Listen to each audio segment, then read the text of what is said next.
Ebisomu bibi akwaba famra 2K News and Blogs eso ebisomu ka say no kwasi prat ababo ntende nsem aba betudwa in fact wato nsem bi di amane Nana Addo Akuffo Addo pen ya ebisan nsem no bibie ne enyan be pese ebekọ akwiti santi nchi mu pen na ansa na no mame mo nsem nyina to panche de oka nyina nse e kame akoye se Ghana ha say no ye wo doctors ahodu bibi na wa say omo a sebi so oba yare no hospital obehwe no be ma yare anase mema mu na say so on ebisan ya wo doctors ahodu na who say one aspect of the doctor course no omo nyo badwuma yekura psychiatric doctors no what's the reason why they can say nyina say omo te hanom omo te omo ngu dwuma de bi omo di eno ansa bo so me so ne atwi omo ka anko omo adwuma pa wo so omo ye ne sen komo nyina mbo omo ho na anko omo ntimi ku pim e wo Jubilee House se de be ya omo akọfa Nana Addo Akuffo the president no ma hwehwe na adwene mpan because who say Nana Addo Akuffo Addo nyoma bi enkoyi e wo na brabom in fact na adwene mu ankasa no nyoma bi ensisi so ni nyina ne se ensem bia no ko gyina mmea ahodo aka no ɛne nti na ama ɔno nso ɛde saa nsem nyina enkyemu tudwa abusua mempɛ sɛ meka sɛ bɛyɛ tenten bɛkɔ ya kwa akɔtie nsɛm no afiri ɛkɔsi pratina mu.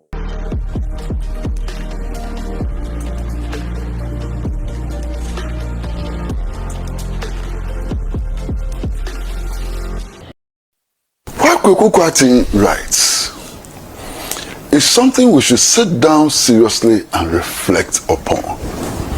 And if we are to sit down seriously and reflect upon what he has written, it will lead us to major changes in our approach to development. Major changes. Look, it was in 1945 in Manchester, in the United Kingdom, that all the prominent leaders of Africa and Africans in the diaspora, the Pan-African movement, met and examined our conditions and came to a number of conclusions. One of the conclusions they came to was that we needed to free ourselves from colonial exploitation.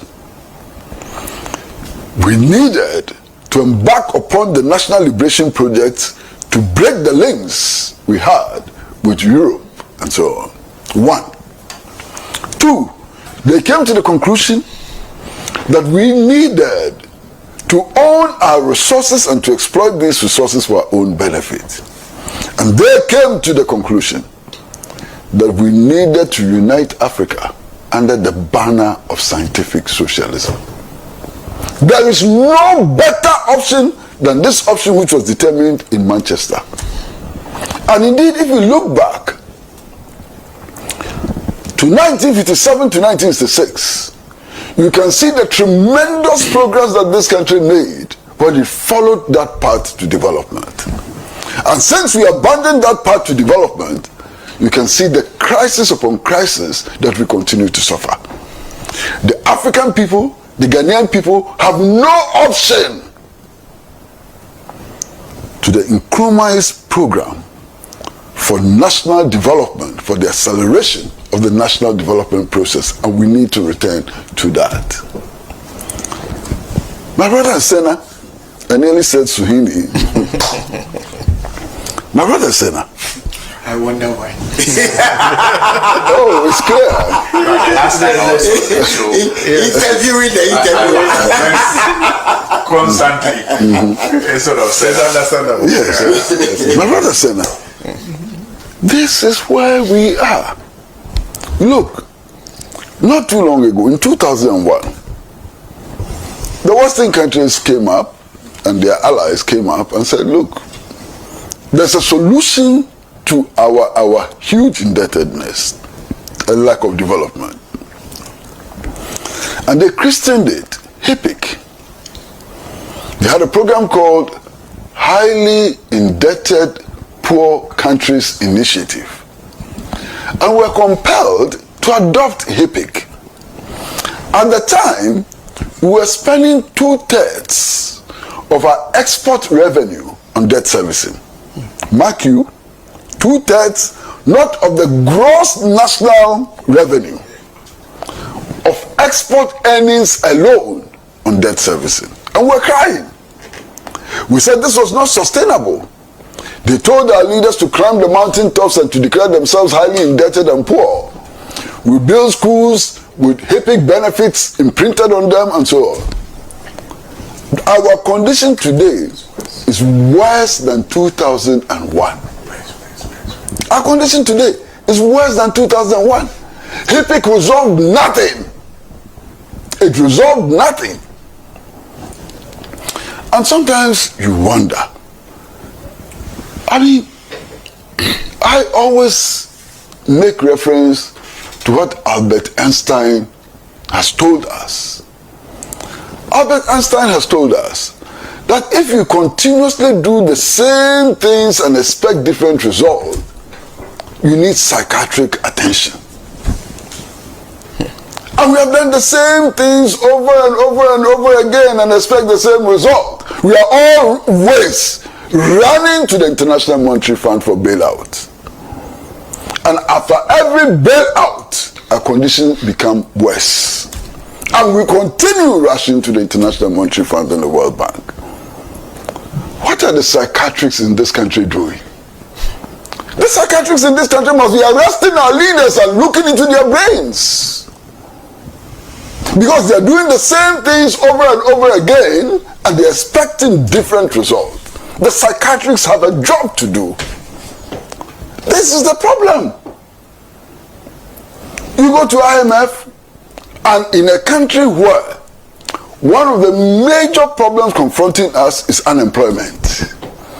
And one of the conditions for the bailout is that freeze employment in the public sector. And you agree.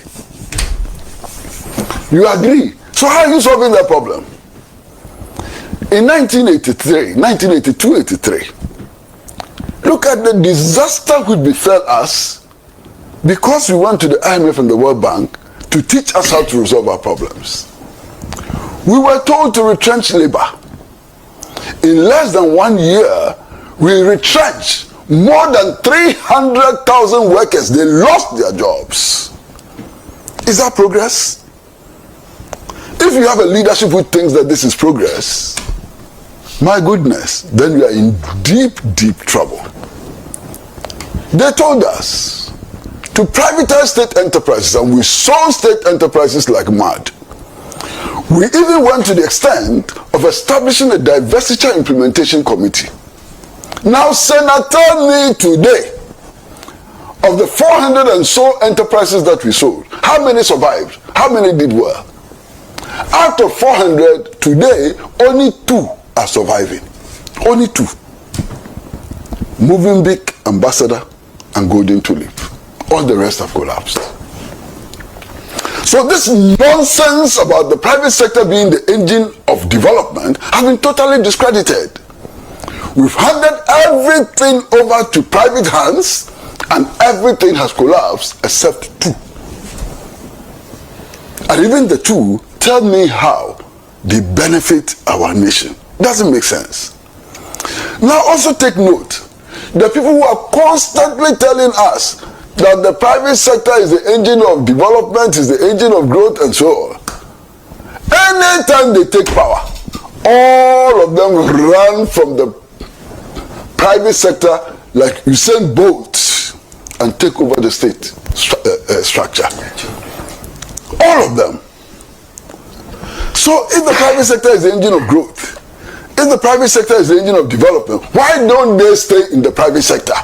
Why do they always run to take over the public sector? Something is wrong. I am so very, going to say happy. I don't think it's the right thing to say.